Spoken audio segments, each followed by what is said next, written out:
Hello friends, ഇന്ന് നല്ല super and tasty ആയിട്ടുള്ള ബ്രെഡ് പുഡിങ് എങ്ങനെയാണ് ഉണ്ടാക്കുന്നതെന്ന് നോക്കിയാലോ. അതിനായിട്ട് നമുക്ക് ആദ്യം തന്നെ ഒന്ന് കാപ്പി തിളപ്പിച്ചെടുക്കാവേ. അതിനുശേഷം നമുക്ക് വിപ്പിംഗ് ക്രീം ഒരു പാത്രത്തിലോട്ട് ശകലം എടുക്കാം. അതിലേക്ക് കൊക്കോ പൗഡറും കൂടി ഇട്ട് കൊടുക്കാവേ. അതിനുശേഷം നമുക്ക് അതിനെ നല്ലപോലെ ഒന്ന് മിക്സ് ചെയ്ത് ഒന്ന് മെൽറ്റാക്കി കൊടുക്കാം കേട്ടോ. പിന്നെ നമുക്ക് ബ്രെഡ് എടുത്തതിന് ശേഷം അതിൻ്റെ സൈഡൊക്കെ ഒന്ന് കട്ട് ചെയ്ത് കൊടുക്കാവേ.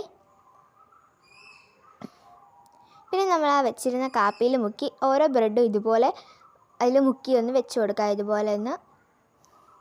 പിന്നെ നമുക്ക് കുറച്ച് വിപ്പിംഗ് ക്രീം എടുത്ത് അതിലേക്ക് ബ്രൂവും കൊക്കോ പൗഡറും കൂടി ഒന്ന് മിക്സ് ചെയ്ത് ഒന്ന് ഒഴിച്ചു കൊടുക്കാവേ.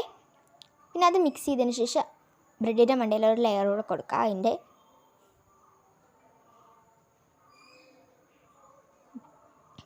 അതിൻ്റെ ഒരു ലെയർ കൊടുത്തതിന് ശേഷം പിന്നെ അതിൻ്റെ മണ്ടയിലാക്കി ഒന്നും കൂടി ബ്രെഡ് കാപ്പിയിൽ മുക്കി ഒന്ന് വെച്ച് കൊടുക്കാം. പിന്നെ ഒരു ലെയർ വിപ്പിംഗ് ക്രീമോടെ കൊടുക്കാവേ. പിന്നെ ഇത് ഡാർക്ക് ചോക്ലേറ്റും മിൽക്ക് ചോക്ലേറ്റും ജസ്റ്റ് ഞങ്ങൾ ഒന്ന് മെൽറ്റാക്കി എടുത്തിട്ടുണ്ട്.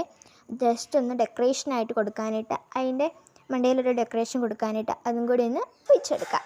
അത് സെറ്റായി വരുന്ന അവിടം വരെ നമുക്കൊന്ന് ഫ്രിഡ്ജിൽ വെക്കാം. അപ്പോൾ ഇത് ഇവിടെ നല്ല ഈസി ആൻഡ് ഡെലീഷ്യസ് ആയിട്ടുള്ള ബ്രെഡ് പുഡിംഗ് ഇവിടെ റെഡി ആയിട്ടുണ്ട്. അപ്പോൾ ഇന്നത്തെ വീഡിയോ ഇത്രയേ ഉള്ളൂ. എല്ലാവരും സബ്സ്ക്രൈബ് ചെയ്തേക്കണേ. ടാറ്റാ.